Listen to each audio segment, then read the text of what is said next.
I'm pretty sure everybody watching this right now is familiar with the Bay of Pigs invasion. That's the old one back in the day where the United States sent about 1,500 anti-Cuban or anti-communist Cuban militia members to Cuba in order to try to overthrow the socialist government. As you recall, it was a miserable failure. Several hundred died, and about 1,000 of them were taken capture and were exchanged back to the United States government for $53 million in cash, food, and medical aid that was donated by U.S. businesses. We are now learning from documents that have been declassified that the U.S. Joint Chiefs of Staff at the time, Robert S. McNamara, on March 13, 1962, had made a plan to begin attacking the Cuban government through other means. Justification for U.S. military intervention in Cuba suggested an invasion. The documents made the reason for the invasion explicit. U.S. military intervention will result from a period of heightened U.S.-Cuban tensions, which placed the United States in the position of suffering unjustifiable grievances. World opinion and the United Nations Forum should be favorably affected by developing the international image of the Cuban government as rash and irresponsible, and as an alarming and unpredictable threat to the peace of the Western Hemisphere.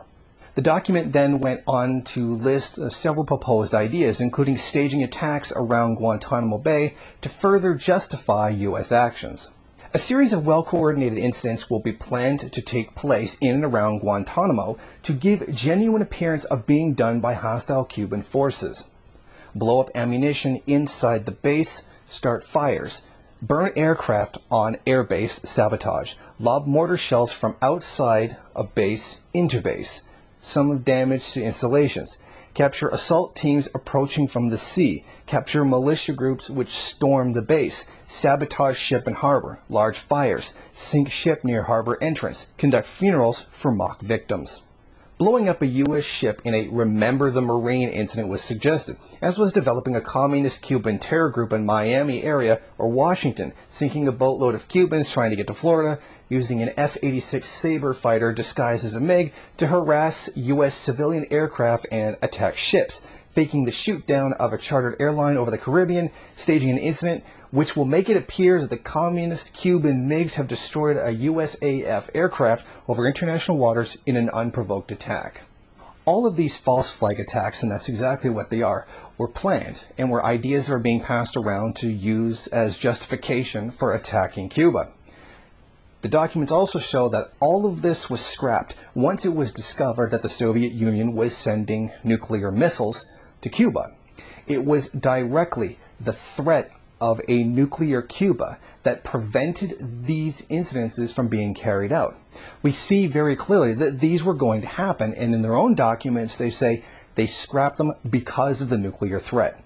What this tells us is that countries that are trying to free themselves or defend themselves from U.S. imperialism do need nuclear weapons. We should not take the anti-nuclear stance and say that we shouldn't have these weapons because it'll generate too much hostility or it will somehow turn world opinion against various countries. It is right to have nuclear weapons for self-defense. This is why the DPRK has spent so much in terms of effort to obtain nuclear weapons, specifically for this self-defense. After all, it's certainly justifiable given that the United States has repeatedly attacked countries over decades, merely to recolonialize them under U.S. imperialism. We should not make the error that we should oppose a professional military or a professional, organized socialist state with the purpose of defending the country from foreign threats. We can't be under some kind of illusion that once revolution happens that everybody will just magically agree and that no one will try to use force to try to stop the revolution. And what happened in the Paris Commune? Forces came back in, retook the city. The revolution was stopped. And this happened in other times in history. We must be prepared to have a vanguard fighting force, and we must be prepared to have an organizational capability that's capable of dealing with sophisticated weaponry, like anti-missile systems, aircraft carriers, nuclear weapons.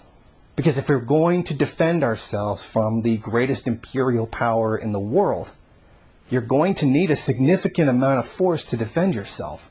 So you're going to need all the means necessary to do so, and simply calling it hierarchy and disagreeing with it is not enough in order to defend yourself. Thank you for watching. Please comment and rate the video. If you liked it, hit subscribe or check out some of these other great videos. If you wish, share it on social media. While you're at it, why don't you follow me on Twitter? And if you got time, go on over to the MRN bookstore and check out some of the latest books available.